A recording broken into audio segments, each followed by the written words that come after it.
Hello dears, अस्सलाम वालेकुम। तो आज आपका भाई दोबारा आपके सामने हाजिर है। जिस तरह के आपको पता है कि हमारी सीरीज चल रही हैं जिसमें हम अपनी न्यूज़ और पीएसएक्स की अपडेट्स वगैरह बता रहे होते हैं। आज हमारे पास 18 तारीख है, संडे का दिन है।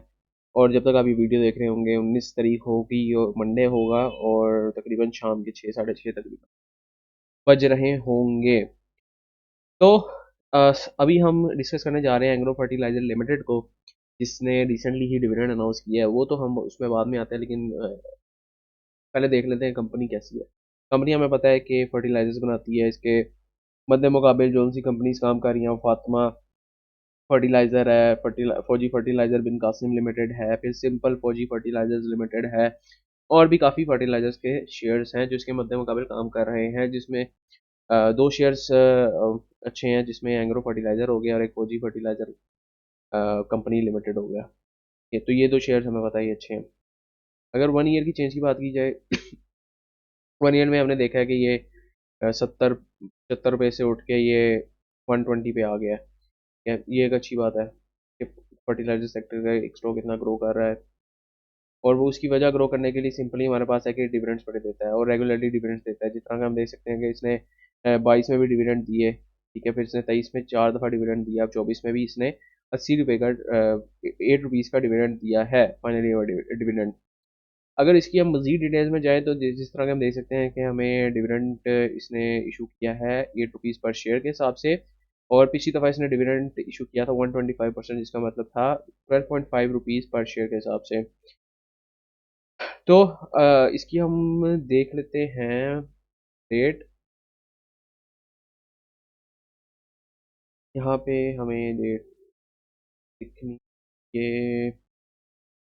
अब वो बुक लो, ये डेट इसकी है हमारे पास मार्च से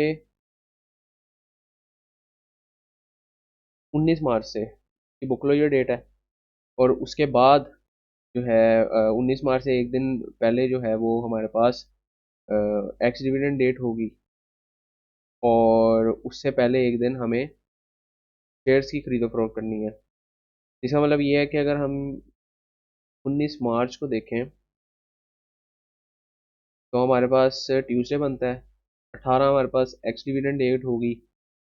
तो फ्राइडे को 15 मार्च तक हम शेयर्स को खरीद सकते हैं, ताकि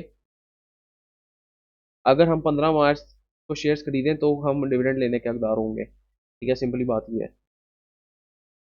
नहीं तो अगर आप इसमें फ्रेश एंट्री देख रहे हैं तो हम एक्स डिविडेंड डेट के बाद इसमें फ्रेश एंट्री दे सकते हैं। मतलब कि हम 18 मार्च को इसमें फ्रेश एंट्री बना सकते हैं, क्योंकि ये स्टॉक 8 रुपये नीचे जाएगा।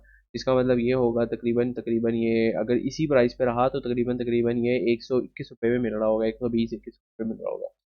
तो ये हमने देख लिया बुक क्लोजर रेट के बारे में।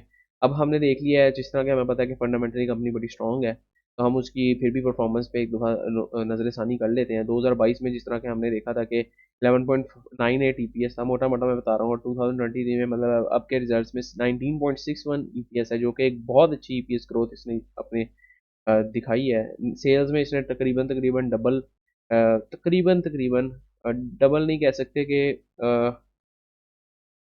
50% से ज़्यादा इसने गेन की अपनी सेल्स में। और कॉस्ट ऑफ सेल्स भी इस तरह से हम देख सकते हैं, लेकिन देखें इसमें इसने 50% से ज़्यादा गेन किया, लेकिन कॉस्ट ऑफ सेल्स में इसने कितना अच्छे तरीके से मैनेज किया कि इसकी अपनी ज़्यादा कॉस्ट होने नहीं दी, जिसका मतलब ये है कि इंडिकेट कर रहा है कि इसकी मैनेजमेंट काफ़ी अच्छा काम कर रही है। ठीक है, इसके अलावा हमारे पास प्रॉफिट बिफोर टैक्सेशन भी इंक्रीज़ हुआ है, प्रॉफिट आफ्टर टैक्सेशन भी इंक्रीज़ हुआ है। अगर हम यहाँ पे देखें तो नेट सेल्स अगर हम देखें तो 9 करोड़ की नेट सेल थी पिछली दफ़ा। इस दफ़ा 16 करोड़, मतलब डबल से थोड़ा 2 करोड़ कम इसने अपनी नेट सेल्स की हैं। फिर इसने कॉस्ट भी हम देख सकते हैं। इसके अलावा हमारे पास दोबारा ईपीएस हम देख लें। ईपीएस हमारे पास 19.23 ईपीएस है ये हमारे पास। ठीक है, अब यहाँ भी इन्होंने डिस्कस किया हुआ है डिविडेंड्स। इन्होंने 2021 में कितना डिविडेंड दिया था, 2022 में कितना डिविडेंड दिया था। तो इस तरह ये सीन होता है कि 2021 के आखिर से लेकर 2022 के आखिर तक इसका ईयर चलता है। तो जिसका मतलब ये है कि 2023 के आखिर से लेकर 2024 के आखिर तक इसका ये ईयर चलेगा। तो अगर हम ये देखें तो इसने फाइनल ईयर डिविडेंड अनाउंस किया है गेस। हाँ।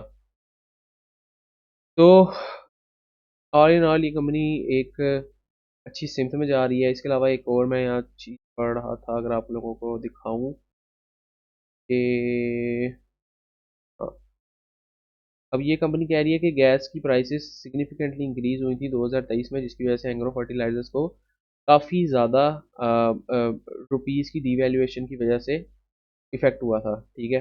और लेकिन फिर भी अगर हम देखें तो 2023 में उसने अपनी ईपीएस को किस हिसाब से ग्रो, तो इससे हमें पर सिंपल पता लगता है कि कंपनी के जो ऑपरेशंस हैं वो कितने साफ़ सुथरे हैं और मैनेजमेंट कितनी साफ़ सुथरी है। बिकॉज हम जानते हैं कि एक एंग्रो एक बड़ा ग्रुप है, तो ऑपरेशन भी उस हिसाब से ही होंगे। काफ़ी ज़्यादा ऐसे ग्रुप्स भी हैं कि जिनके ऑपरेशंस और उनकी कॉस्ट हवाओं में जारी होती हैं, तो अपने सेल्स और ऑपरेशंस में बैलेंस नहीं रखा जाता उनसे, लेकिन एंग्रो इस हिसाब से बहुत अच्छा शेयर है।